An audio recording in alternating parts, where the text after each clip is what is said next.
Bismillahirrahmanirrahim. Assalamualaikum warahmatullahi wabarakatuh. Innal hamdalillah nahmaduhu wa nasta'inuhu wa nastahdihi wa nastaghfiruh wa na'udzu billahi min shururi anfusina wa min sayyiati a'malina. Man yahdihillahu fala mudilla lahu wa man yudlil fala hadiya lahu. Wa asyhadu an la ilaha illallah wahdahu la syarika lahu wa asyhadu anna Muhammadan 'abduhu wa rasuluh. Amma ba'du fa inna asdaqal hadithi kitabullah وخير الهدي هدي محمد صلى الله عليه وسلم وشر الأمور محدثاتها وكل محدثة بدعة وكل بدعة ضلالة وكل ضلالة في النار. Ikhwah wa akhwat rahimani wa rahimakumullah. Alhamdulillah kita bertemu lagi dalam majlis bacaan kitab Umdatul Ahkam. Iaitu kita masih lagi atau kita telah baru saja selesai perbincangan berkenaan dengan salatul istisqa dan apa yang berkait dengannya. Hari ini kita akan masuk pula bab salatul khauf. Bab salatul khauf. Al-khauf iaitu perasaan takut lah. Kalau terjemahnya khauf ni takut. Cuma sebagian ulama dia spesifikkan lagi. Dia kata khauf ini ialah takut pada perkara yang akan berlaku. Ataupun adapun hazan, Allahumma inni a'udzubika minal hammi wal hazan. Hazan iaitu ketakutan ataupun kesedihan di atas apa sahaja perkara yang telah berlalu. Kita takut apa yang berlalu tu berlaku, maka itu dipanggil hazan. Adapun khauf yang akan datang. Sebentar.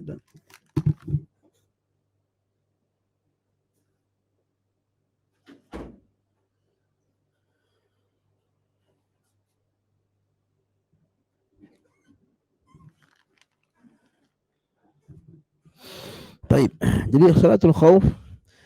Khauf ni, ketakutan di sini bukanlah ketakutan semata-mata mustaqillah, iaitu maksudnya ada satu solat yang khusus seperti solat hari raya, seperti solat istisqa.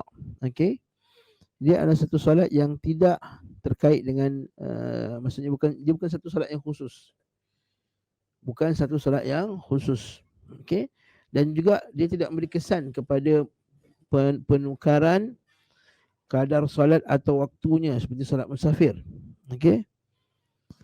Naam. Melainkan nanti kita akan tengok dia ada perbezaan sikit daripada segi rakaat. Okey. Dan kemudian salatul khauf ni maksudnya ialah solat yang kita lakukan, solat fardu. Solat fardu yang kita lakukan ketika di dalam peperangan. Ketika di dalam peperangan. Lepas tu nama dia salatul khauf. Jadi solat ni bukan solat disebab kita takut lah kita buat solat khauf ni, bukan. Ataupun ada gangguan apa jin ke lah kita solat khauf, bukan. Dan salatul khauf ni ialah khusus, iaitu bagaimana nak melakukan solat, iaitu petunjuk Nabi SAW tentang cara mendirikan solat ketika di dalam peperangan. Dan peperangan di sini para ulama Syafi'iyah seperti dalam kitab Ibn Qasim Al-Ghazi itu, syarah kepada Matan Abi Suja' tu, disebut masukkan peperangan di sini ialah peperangan pertama menentang orang kafir lah. Jihad menentang orang kafir yang berperang dengan Islam lah maksudnya. Jangan silap faham pula, jangan salah quote, jangan salah quote saya punya ucapan, jangan salah nukil, jangan salah catat atau sengaja buat salah. Iaitu apa dia? Iaitu maksud berperang dengan orang kufar itu jihad fi sabilillah bersama dengan pemimpin. Yang contohnya kalau negara diserang oleh orang bukan Islam, contohnya na'udzubillah ketika negara Israel diserang negara kita, lalu kita pun pergi keluar berperang, maka itu perang yang jihad, perang yang di mana ketika peperangan tersebut kita boleh melakukan salatul khauf. Cuma dalam masalah salatul khauf ni, ulama Syafi'iyah juga dia agak luas sedikit. Mereka mengatakan bahawa bukan sekadar jihad menentang orang kafir.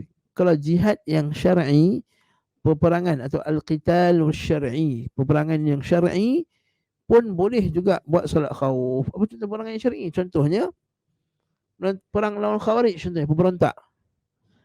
Kan ada pemberontak Muslim, dia orang Islam, dia bukan kafir, dia Muslim, dia memberontak. Lalu kerajaan menghantar pasukan askar. Maka askar tersebut, askar Muslim tadi, okay, nak lawan pemberontak yang Muslim tadi, askar tadi itu pun boleh melakukan salatul khauf. Jadi salatul khauf tidak dikhususkan. Dengar ni.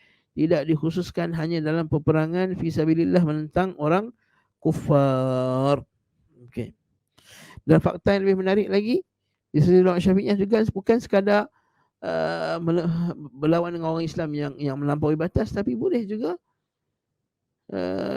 dalam peperangan antara orang Islam dalam perkara-perkara seperti menentang kelompok yang melampau, al-fi'atul baghiyah. Kan Allah Ta'ala kata apa dalam Quran, wa in ta'ifatani minal mu'minina qatatalu فأصلحوا بينهما فإن بغت إحداهما على الأخرى فقاتلوا التي تبغي حتى تفيء إلى أمر الله. Allah Ta'ala kata wa in ta'ifatan, kalau dua puak Islam, orang Islam, iqtatalu, berperang, fa aslihu bainahuma, maka amankan antara keduanya. Fa in bagat ihdahuma 'ala al-ukhra, maka kalau satu kelompok Islam dia melampaui batas ke kelompok Islam yang lain, maka Allah Ta'ala kata apa? Maafkan tak? Faqatilu allati tabghi. Faqatilu allati tabghi hatta, maka perangilah, lawanlah, berperanglah dengan kelompok yang melampaui batas ke atas Muslim yang lain tadi, hatta tafi'a ila amrillah, sampai mereka semua tunduk kepada perintah Allah Azza wa Jal. Apa poin yang saya bagi tahu kat sini? Poin dia adalah, maksudnya kalau katakanlah kerajaan menghantar nak lawan pasukan, nak lawan pemberontak, nak lawan kelompok yang melampaui batas, nak lawan gangster contohnya, kalau ada drug cartel, yang gangster yang ada pemberontaknya, ada pasukannya, macam di Mexico dan setengah negara Latin yang di mana raja-raja dadah ni sangat berkuasa. Juga di Malaysia juga mungkin ada penjenayah-penjenayah yang berkuasa, yang ada senjata. Bila askar nak hantar pasukan, maka dia menghadapi satu misi yang berat. Maka ketika macam tu juga boleh tak salatul khauf? Jawapannya boleh, selagi mana perangan itu perang yang syar'i. Perang itu perang yang syar'i. Jadi kalau peperangan itu tidak syar'i, maka tak termasuk di dalam kelonggaran yang diberikan. Nah, baik, jadi ini kita punya fakta yang pertama yang kita kena betulkan. Okey. Fakta kedua berkenaan dengan salatul khauf ni, salatul khauf ini dikekal sampai hari kiamat hukum dia. Baqiyah, kekal sampai Allah Ta'ala menghendakinya lah. Maksudnya salatul khauf ni bukan solat yang hanya khusus pada zaman Nabi SAW. Kenapa kita sebut ni? Sebab ada pendapat dalam sebahagian mazhab. Contohnya Abi Yusuf, anak murid Imam Abu Hanifah rahimahullahu ta'ala, fa innahu qala innaha mukhtassah. Dia kata sesungguhnya dia hanyalah khusus bagi Rasulullah sallallahu alaihi wasallam. Kenapa dalil ni kan Allah Ta'ala sebut dalam surah An-Nisa tu, wa idza kunta fihim fa aqamta lahumus salah, ila akhir ayat tu. Bila kamu berada bersama mereka, maka dirikanlah salat. Bila kamu berada bersama mereka, maka dirikanlah salat. Maka idza kunta, ayat tu kata idza kunta, bila kamu berada bersama mereka. Maksudnya apa? Jadi kelompok yang kata tak ada solat khauf, dia kata ayat tu kata kunta, awak seorang wahai Muhammad. Maksudnya bila kamu kunta, awak seorang berada bersama dengan mereka, maka dirikanlah solat khauf dengan cara yang telah diselesaikan dan telah ditunjukkan. Nah, jadi apa poin dia? Adakah benar bahawa solat khauf ni khusus untuk Nabi SAW? Kerana dalam ayat tersebut Allah Ta'ala pakai dhamir anta, dhamir fa'il anta. Jawabnya kata Imam Mulaqin, anna as-sahabata lam yazalu ala fi'liha ba'dahu. So yang para sahabat radhiyallahu ta'ala anhum, lepas wafatnya Nabi baginda sallallahu alaihi wasallam, kekasih kita, Naam, sahabat radhiyallahu ta'ala anhum melakukannya selepas kewafatan baginda sallallahu alaihi wasallam. Wa minhum antara yang buat solat khauf lepas Nabi wafat, Ali bin Abi Talib, Abu Hurairah, Abu Musa al-Ash'ari. Jadi dalam ayat tadi, wa idza kunta fihim fa aqamta lahum shalah, maka ayat itu tidak khusus, ayat itu umum. Begitu juga dengan firman Allah Subhanahu wa taala. Kalau nak ikut singular, Allah Taala kata kepada Nabi, "Khudh, ambillah wahai Muhammad min amwalihim sadaqatan." Daripada harta mereka sebagai harta sedekah. Itu harta zakat. Itu harta zakat. Naam. Jadi, barakallahu fik.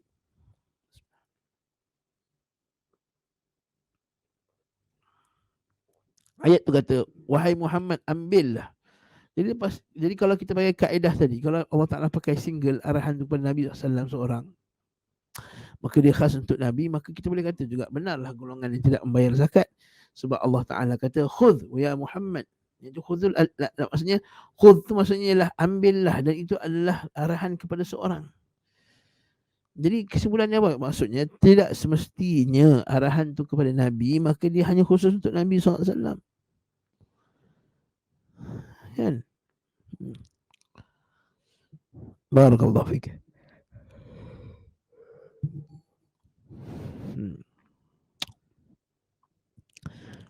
Okey, dan ada juga sebagian ulama kata ayat apa ni, suratul khauf dimansukhkan. Ha? Maka barakallahu fiik. Alasannya apa? Dia kata benda ini telah dimansukhkan sebab Nabi tidak melakukannya ketika berlakunya perang Khandaq. Perang Khandaq berlaku pada tahun ke-4 atau ke-5 Hijriah. Barakallahu fiik. Dan dalam peperangan tersebut semua makruf, Nabi SAW tidak buat solat khauf. Maka apa jawapan kita? Jawapan kita ialah ketika perang Khandaq, solatul khauf belum lagi disyariatkan. Ketika solatul khauf, ketika perang Khandaq, solatul khauf belum lagi disyariatkan.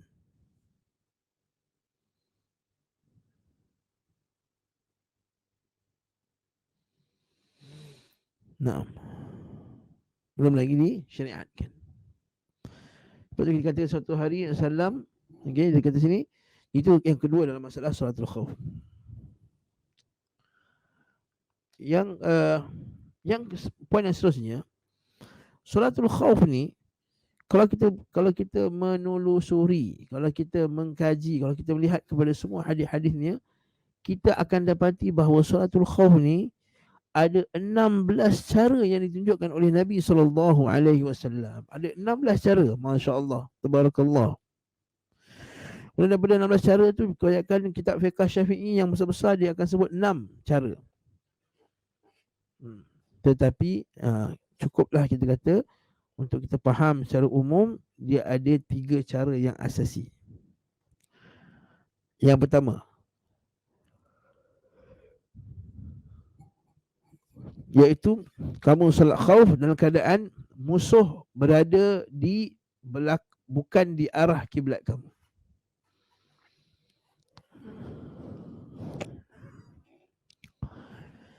Keadaan yang kedua, iaitu musuh berada di hadapan kiblat. Yang ini bukan di arah kiblat yang pertama tadi. Yang kedua di arah kiblat. Yang ketiga apa dia? Iaitu ketika indal iltihamul al-harb, al-ma'rakah. Iaitu ketika perang tengah dahsyat, tengah tak boleh concentrate. Okey. Nah, ada 3 cara. Cara pertama, cara mudah je. Cara pertama, kalau bukan arah kiblat, cara dia macam mana, tuan-tuan? Iaitu imam solat bersama dengan satu baris makmum atau sekumpulan, dan sekumpulan lagi dia berjaga sebab dia bukan arah kiblat kan, musuh tu. Jadi mereka semua berjagalah dengan senapang masing-masing. Okey. Naam. Dalam jumlah yang boleh dijadikan 2 kelompok lah. Kalau tak jadi kelompok, 1 kelompok je lah. Jadi kalau terlampau sikit sangat tak boleh. Okey. Kalau sikit sangat tak boleh. Sebab macam nak buat? Dua kelompok. Jadi dia sembahyang entah macam mana keadaan. Okay, jadi cara ni ialah macam mana? Pasukan pertama ni takbir bersama dengan imam. Allahu Akbar. Imam masjid, maka makmum sama juga. Allahu Akbar. Imam baca surah macam biasa. Rukuk, maka makmum pun rukuk. Imam i'tidal, makmum pun i'tidal. Imam sujud, makmum pun sujud. Ini dah keadaan mana? Kalau musuh bukan berada di depan mata kita, di belakang. Maka kalau dia i'tidal, dia i'tidal sama-sama. Namun, sorry. Dan sujud sama-sama. Duduk antara dua sujud sama-sama. Dan sujud sekali sama-sama. Kemudian buat apa? Kemudian imam pun bangkit. Allahu Akbar untuk rakaat kedua kan. Makmum pun bangkit untuk rakaat kedua. Allahu Akbar tadi. Tapi masa ni makmum niat mufaraqah. Makmum keluar daripada jemaah. Imam dia akan baca, dia akan berdiri, dia akan tunggu. Lalu apa yang orang ni buat? Jemaah ni buat apa? Jemaah ni sempurnakan rakaat yang kedua bukan bersama dengan imam sebab dia dah mufaraqah. Bukan bersama dengan imam. Sebab dia dah mufaraqah. Mufaraqah maksudnya apa? Keluar daripada imam.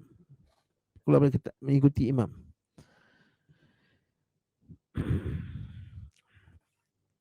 Dia sempurnakan solatnya sampai habis rakaat tu, sampai sujud yang kedua dia bangun untuk tahiyat akhir.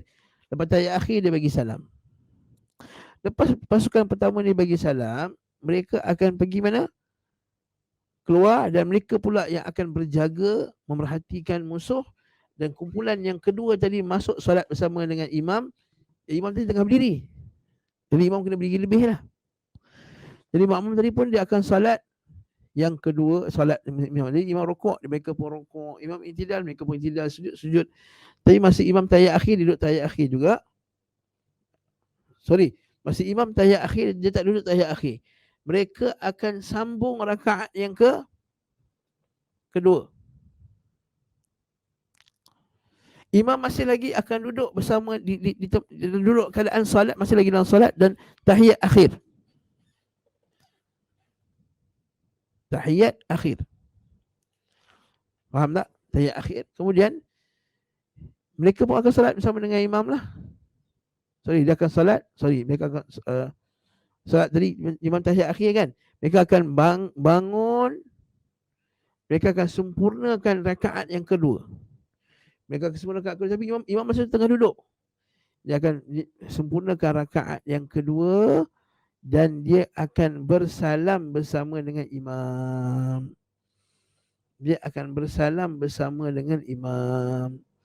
Maksudnya apa? Maksudnya kumpulan pertama dapat takbiratul ihram. Grup yang kedua dia dapat salam bersama dengan imam.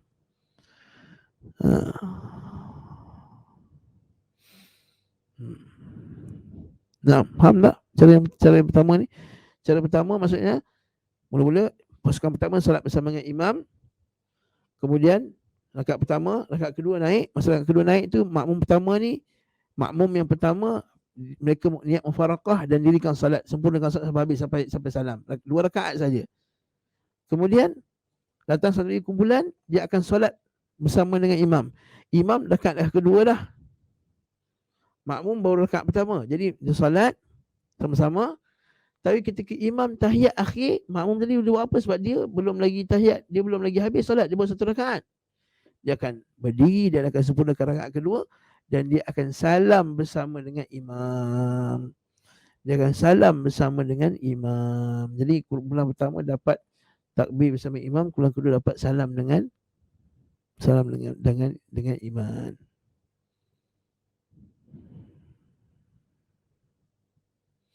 Nah. Itu cara yang pertama. Barakallahu fik. Itu cara yang pertama. Mesti cara yang kedua pula tuan-tuan. Cara yang kedua salatul khauf. Cara yang kedua untuk salatul khauf iaitu musuh berada di arah kiblat. Musuh berada di arah kiblat ni lebih ringan. mereka akan buat dari dua kumpulan juga. Solat sama-sama, sebab musuh diarah. Bila disebut diarah ni maksudnya diarah dan kemudian boleh nampak jelas musuh tu tanpa ada perlindungan. Kita kena ingat zaman Nabi tu perang, musuh kat sana kita boleh nampak musuh. Macam cerita Gladiator, macam cerita perang-perang dulu-dulu lah kan. Macam kita nampak musuh kat depan kan. Dengan syarat tak boleh tersembunyi. Kalau tersembunyi tak boleh lagi solat macam tu juga. Okey, jadi mereka pun solatlah sama-sama. Rukuk sama-sama, iktidal sama-sama. Tapi bila tang sujud,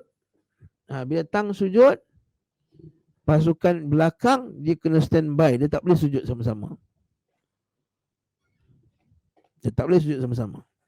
Sebab musuh pada dekat depan. Okey. Lalu dia pun solat lah. Sujud apa semua.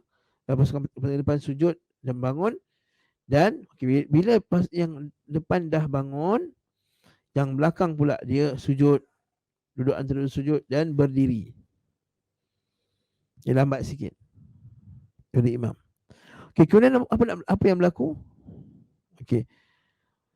Boleh saja mula sambung balik yang rakaat kedua sama macam rakaat pertama punya cerita. Tapi ada setengah riwayat dari Nabi baginda SAW, mereka akan buat macam mana? Mereka akan bertukar. Yang depan pergi ke belakang, yang belakang pergi ke depan. Yang depan pergi ke belakang, yang belakang pergi ke depan. Maksudnya mereka akan bergerak. Yang belakang pula akan ke depan dan dia pula akan solat bersama dengan imam. Maksudnya kita akan sambung solat rakaat kedua bersama dengan imam. Mereka pula yang akan sujud dulu bersama dengan imam. Sampai tahiyat akhir, imam akan tunggu kumpulan satu lagi selesaikan sampai tahiyat akhir. Lalu mereka pun bersalam bersama-sama. Maka ketika itu solat jadi 2 rakaat. Ini solat ini Nabi dirikannya di Usfan. Di Usfan. Baik. Faham tak? Okey. Seterusnya yang ketiga yakni kalau musuh betul-betul tengah perang, tak boleh orang yang naik kenderaan tak boleh turun kenderaan, orang yang sedang menembak tak boleh berhenti menembak, orang yang sedang berjaga tak boleh berhenti berjaga, orang yang sedang berperang pedang dengan musuh maka dia masih lagi berperang pedang dengan musuh. Dia tak boleh tinggalkan lut. Maka kalau macam ni dia takut, dia naik kenderaan dia takut, nak turun pun tak boleh, nak stop pun tak boleh sebab perang tengah dahsyat. Bahasa Arab panggil indal iltiham.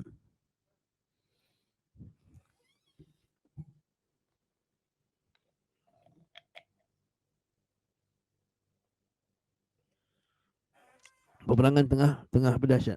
Kalau macam ni macam mana cara dia? Solatlah macam mana keadaan kamu. Fa in khiftum farijalan aw rukbana. Maka solatlah macam mana keadaan kamu nak solat pun. La haula wala quwwata illa billah. Jadi ini 3 keadaan salatul khauf yang mudahlah.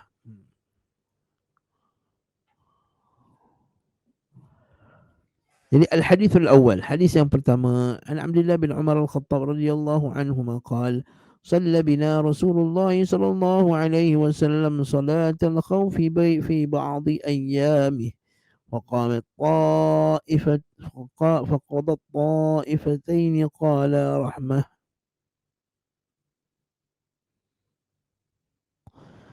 وطائفة بإزاء العدو فقامت طائفة معه وطائفة بإزاء العدو فصلى بالذين معه ركعة ثم ذهبوا وجاء الآخرون فصلى بهم الركعة وقضت الطائفتان ركعة dari Abdullah bin Mas'ud radhiyallahu anhu.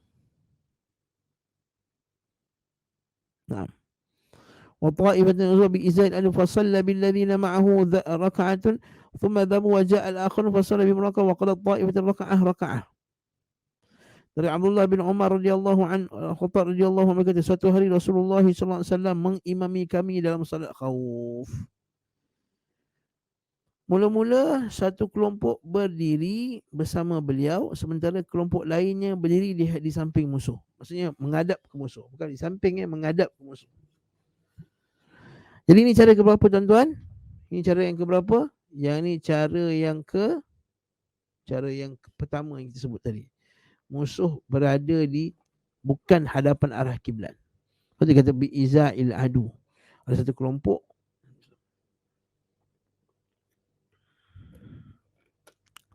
sementara kelompok lainnya berdiri bukan di samping yang salah tu, bukan di samping, ada ke berdiri di samping musuh pula?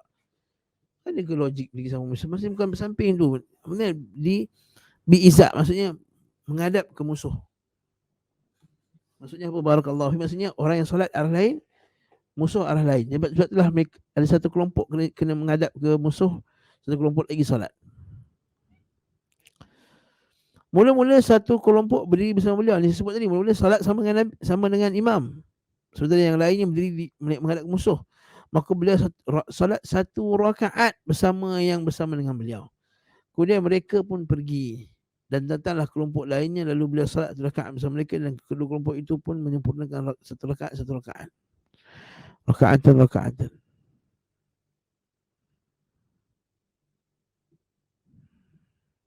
Nah. Barakallahu fiik. Jadi maksudnya musuh itu berada di bukan di arah kiblat. Jadi mula-mula solat, dia solat bersama dengan imam yang saya sebut tadi lah. Dia kata apa? Beliau solat satu rakaat bersama orang yang bersama beliau, kemudian mereka pergi. Mereka pergi maksud mereka mufaraqah. Maksud dia bukan maksudnya mereka stop macam tu ya. Mereka mufaraqah dan mereka sempurnakan satu lagi solat. Bukan satu lagi solat, satu lagi rakaat. Untuk jadi dua rakaat. Dan mereka pun beredar. Bila mereka beredar, kemudian datanglah kelompok lain. Lalu salat satu lagi rakaat bersama dengan mereka. Sebab itulah masa imam naik rakaat kedua, mereka yang salat belakang tu mula-mula mereka habiskan. Dan imam tu akan tunggu pasukan yang kedua supaya salat sama-sama. Lepas tu Nabi kata hujung dia apa? Dan datanglah kelompok lain, lalu beliau salat satu rakaat bersama mereka. Maksudnya dengan kelompok pertama salat satu rakaat, kemudian mereka mufaraqah, salat kedua juga salat satu rakaat, dan mereka apa dia? Kalau ada rukun mereka, kalau kena ada, maka mereka apa tu? Bayar qada dan seumpama dengannya lah. Allah Ta'ala alam bissawab. Okey, apa faedah daripada hadis ni? Banyak hadis ni. Faedah dia.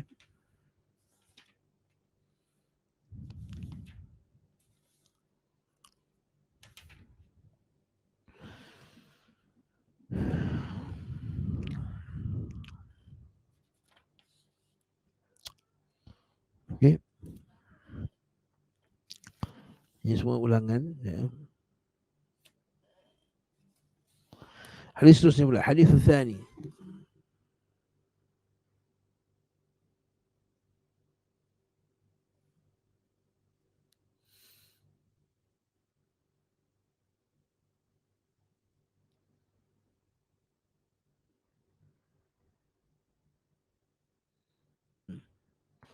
Kita tengok dulu hadis yang kedua.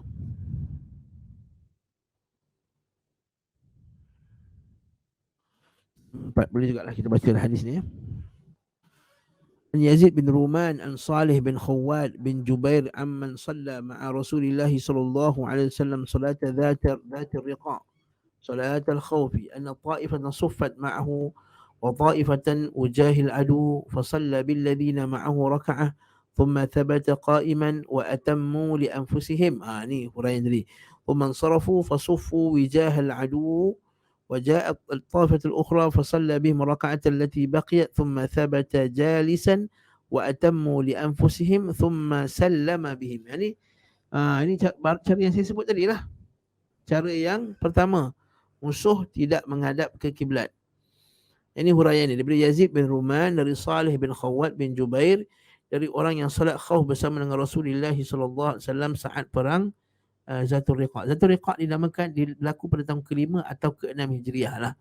Zatul Riqa' dinamakan Riqa' sebab apa? Para sahabat dahulu nak pergi perang tu panas. Kaki mereka melecet-lecet. Lalu mereka buat apa? Mereka ambil kain-kain, mereka potong dan mereka balut kaki mereka untuk berjalan di atas padang pasir di panas terik untuk pergi berjihad fi sabilillah. Allahu Akbar. Sebab perang itu digelar sebagai Zatul Riqa'. Sebab apa? Kaki sahabat pecah-pecah tu, mereka dah luka-luka. Dia gulung dengan apa? Dia pakai baju mereka sendiri pergi perang, bukan dia bawa baju banyak-banyak. Dia potong kain kat baju tu untuk diberi kepada sahabatnya supaya sahabatnya boleh ikat kaki dia. Allahu Akbar.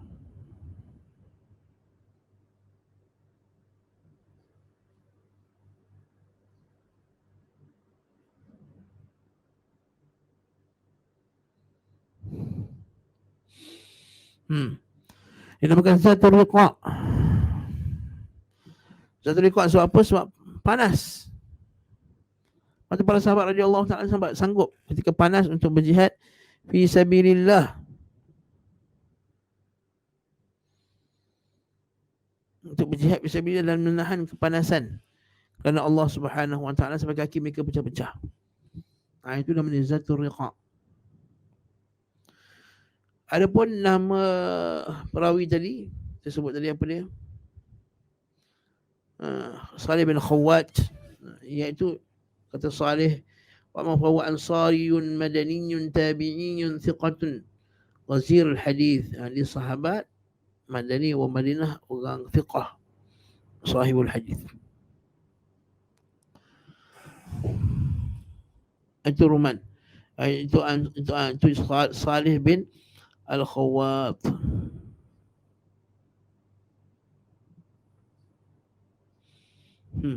Baiklah. Bahawa sekelompok pasukan berbaris dalam saf. Maksudnya satu kelompok salat dengan Nabi SAW, lalu mereka buat duduk dalam saf. Sedangkan kelompok lain berjaga. Okey. Dan kelompok lain berjaga. Kita lukis sikit. Kan? Kita besarkan ni. Lukis sikit lah. Kan? Saya suka lukis ni. Sambung ke tak sambung ni? Allah. Saya sambungkan dia punya wire sikit.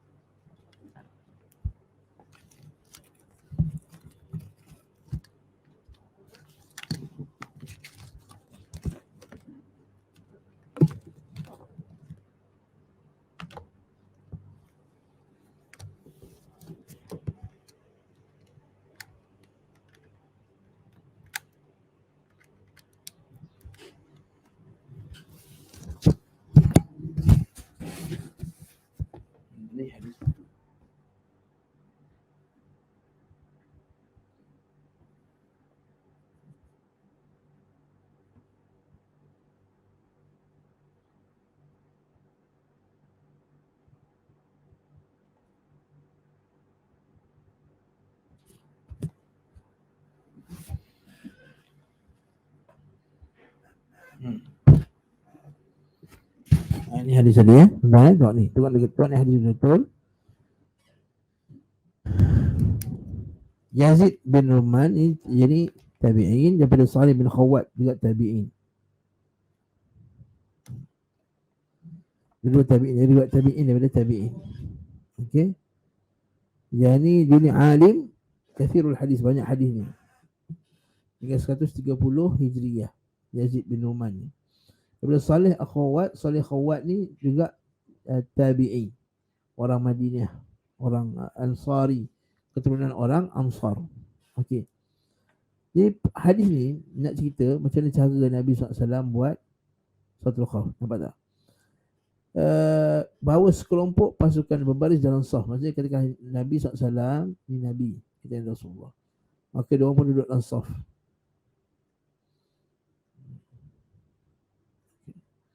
Ini arah kiblat. Okey, ini arah kiblat lah. Okey. Arah kiblat. Baik. Musuh kat sini. Musuh. Okay. Jadi sekelompok sahabat yang lain akan solat dan menghadap ke musuh, jaga musuh. Okey. Beliau lalu bersolat berserta dengan kelompok pertama. Jadi ini kelompok pertama lah. Okey.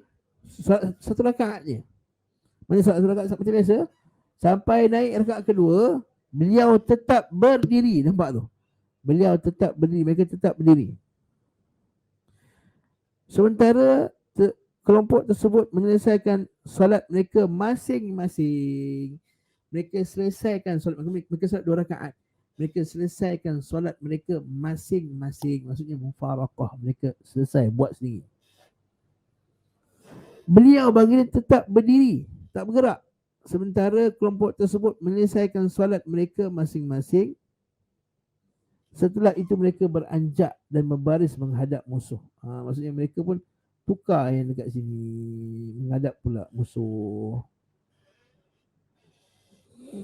Dan datang kelompok lain pula, yang ni pula salat dengan Nabi SAW. Mereka tukar tim lah.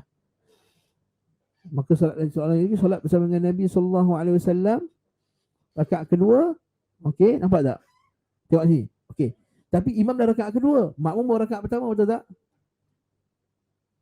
Lalu solat 1 rakaat bersama beliau imam dari solat beliau yang masih kurang.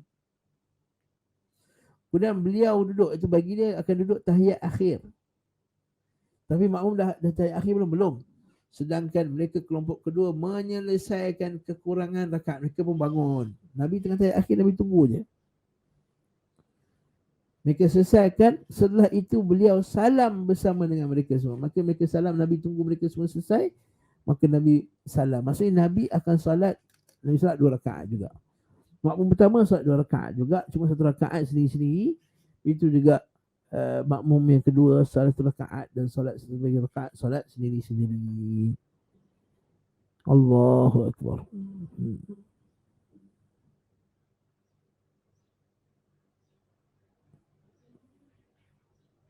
Nah, jadi nampak tak? Mereka pun selesai dan setelah itu salam bersama dengan mereka, salam bersama dengan imam.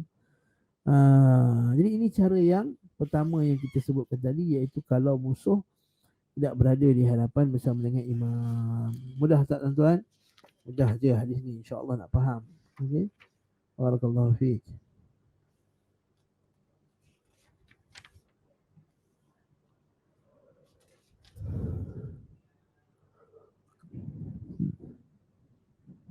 Nah, barakallahu fiik. Apa faedah daripada hadis ni yang kita dapat juga selain daripada ni? Berdasarkan hadis ni lah tuan-tuan, sebahagian daripada para masyayikh kita, dengar ni ya. Okey, dengar ni betul. Sebahagian daripada para masyayikh kita, masyayikh dakwah seperti Syekh Ibn Uthaymin dan apa semua, mengatakan boleh kalau kita ni makmum solat bersama dengan imam.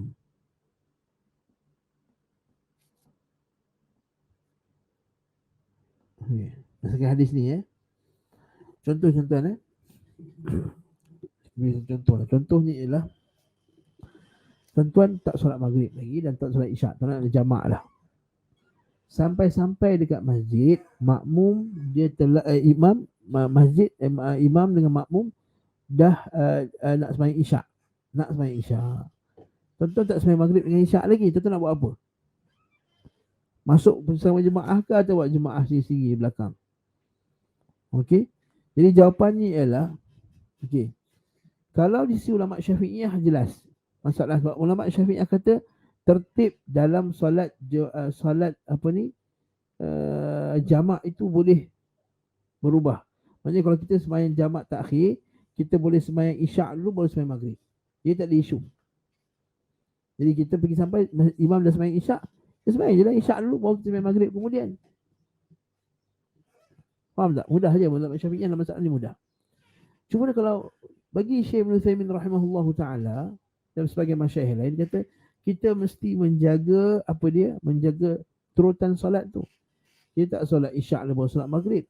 Solat maghrib baru solat isyak. Tapi sekarang ni masalahnya imam dah tengah sembahyang isyak. Boleh ke makmum sembahyang maghrib berimamkan dengan sembahyang isyak? Berbeza rakaat. Kat sini ulama Syafi'iyah kata tak boleh. Sebab berbeza bilangan rakaat je.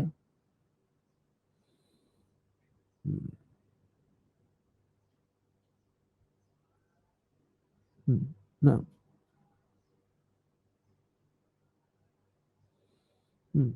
Betul tak? Okey. Jadi macam mana keadaannya kalau dia nak sembahyang maghrib dan jadi makmum sembahyang isyak? Syafi'i sedang tadi sembahyang isyak tu kena sembahyang maghrib. Tapi kalau yang kata Syekh Ibn Uthaymin, dia kata tidak. Kita sembahyang juga maghrib. Apa itu? Wahai Syekh, pada rakaat ketiga kita akan tahiyat akhir. Makmum, maksudnya ataupun imam, dia akan sempurnakan rakaat yang keempat. Kita tak boleh tambah rakaat yang keempat. Kalau kita tambah rakaat yang keempat, maka kita akan batal. Tak sengaja melebihi solat maghrib. Maka kita buat apa? Kita duduk tahiyat akhir, dan kita tunggu saja bersama dengan imam, kena kita salam dengan imam. Dan kita salam dengan imam. Itu cara. Ataupun, ini kepada Pak Syekh Albani rahimahullah, cara kedua iaitu, bila rakaat ketiga tu, dia keluar salat, dia habiskan Assalamualaikum warahmatullahi wabarakatuh, kemudian dia berdiri, dan dia salat isyak pula bersama dengan imam. Dan dia salat isyak pula bersama dengan imam. Wallahu ta'ala alam bissawab.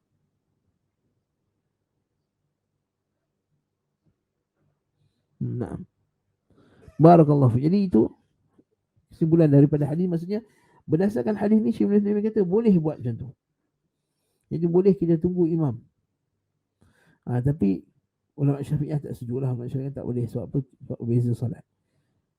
Yang kedua, beza pun dalam keadaan ni. Kalau negara kita ni, masing-masing tempat, tempat dia berhenti apa semua tu, ada minum, makan, tak sesuai untuk solat, dan juga untuk persalinan muslimat yang nak jaga auratnya. Wallahu ta'ala alam bissawab.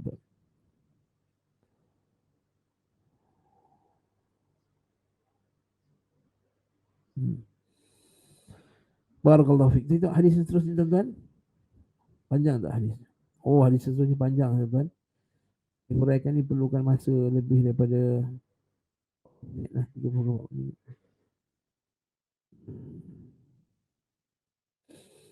Ala kulli hal, barakallahu fikum, jazakumullah khairan. Kita stop kat sini dulu tuan-tuan. InsyaAllah kita akan sambung lagi dalam darsi al-qadim bi'idhnillah ta'ala. Subhanakallahumma bihamdika asyhadu an la ilaha illa anta astaghfiruka wa atubu ilaik. Sallallahu ala Muhammad wa ala alihi wasallam. Alhamdulillah rabbil alamin. Assalamualaikum warahmatullahi wabarakatuh.